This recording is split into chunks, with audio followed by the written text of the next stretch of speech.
Well, Spence Denny, you've been on a very interesting task this morning. You've gone out and found Australia's Psychic of the Year. Yeah, the 2010 Psychic of the Year in Elisabeth Jensen, because as you'd be aware, the metaphysical world basically combines this weekend at the Wavell Showgrounds for their annual expo, and all sorts of things planned. But one of the speakers, one of the people holding a workshop is Adelaide-based Elisabeth Jensen. So we took out the title? Well, she's actually also the Vice President of the Australian Psychics Association, and it surprises me that there's something like 700 members of that association. So it's a burgeoning industry, there's no doubt about that. And she would have known she was going to win, of course. Well, I don't know. I guess she might have predicted that would happen at some stage in her career. She describes herself as a medical intuitive and a psychic medium. She comes from a nursing background, interestingly, and sort of chose this field some time ago because of personal experience. And so I went down with a little bit of trepidation for a reading, and found out that, she has an interesting area of expertise. Well, my workshop this year at the Body Mind Psychic Expo is on Akashic Records and Akashic Records readings. Akashic Records are your soul records, what's happened in a past life, and those things affect you in this life. Is this an area of expertise for you? Is this something you specialise in? Yes, I find I'm very good at Akashic Records readings. Many years ago, I had an awakening with a psychic called Edgar Casey. You might have heard of him. He's a very famous psychic. He was very good at reading Akashic Records. He died in 1945. He came to visit me in a dream, and he said, "Now you understand." And I thought I understood, but I didn't, till a little bit later when I started also being able to read Akashic Records and people's soul records and life plan, things like that. The sceptic would say, how do you know about the veracity of what your findings are? Because yes, that's always a problem with past lives. Yes. I remember the first Body Mind and Psychic Expo I did, my daughter, who is now a medical doctor and a psychiatrist, and I was very nervous. She said, "Well, just do past life readings, Mum, because no one would have a clue what you were talking about, even if it's true or not." But in actual fact, past life readings do resonate with a person usually. Often they do. I do many readings. I do mediumship. I'm a very good psychic medium. I channel, and I channel angels and divinities. And yes, I also do past life readings.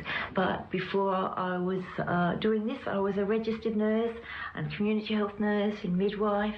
And then when I study all the old myths about the goddess Isis, who I work with, I see she was a midwife and she did all the sort of things that I used to do too. Yeah, well, I mean, they're all caring professions, aren't they? Yes, that's right. So it's all tied up. And so, for instance, for you, I can see a lot of lives where you've been soldiers. And I can also... have you ever been to Vietnam, or were you connected up with Vietnam? No. I have been a soldier. Yeah. But no, I was too young to serve in Vietnam. Yes. Yeah, but you were a soldier. Yes. Yeah. I was a soldier for 9 years. I can see you in a war, though. I can see you in a war and dying in a war. So it must have been 2 wars you've died in. 2 wars you've died in. I can see you in France, in Flanders, and you died there, and fighting, and you I think you're English in that one, and then I can see you with World War II, but you're doing something different there. I can see you in London, and I can see you writing. Yeah, you're a reporter in that one. You know, I can see you writing about the war. Well, that's a surprise. If I went back a long time, you're this strong. You come in as what I call a warrior, protector energy. Yeah, you're always out there to tell the truth and be a warrior and all those things. All right. Okay. I'm not sure if I fall into the warrior category now. Warrior it's just a term. It's just a term. All right. It's just a term I use. Like some people come in and they're the healer, and they always want to be healers and psychics and yeah.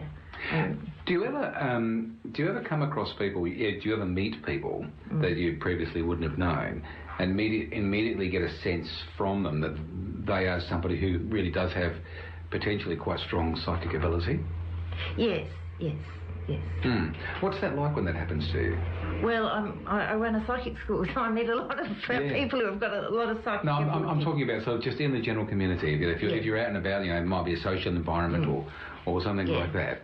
Well, I think I meet a lot of people who are more psychic, more intuitive than they ever admit. Right. Yeah. Okay. Okay. And then a lot of people just don't recognise their abilities, their intuitive abilities. Does everybody have that ability to learn to do what you do? Yes, but it's like being a great artist or a tennis player. Everyone's got some ability, everyone can learn, but great psychics and healers, you will look up their astrology charts and they were born at a certain time and date. And it's something that you're sort of born with, and then you can develop it a great deal or you can just let it go. Right. But everyone's got some natural ability. Okay.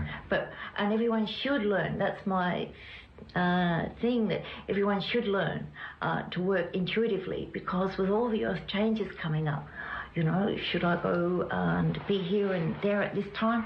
You have to learn to work with your intuition and then work with your angels and divinities, then you're always safe. There we go. Elisabeth Jensen there, Psychic of the Year.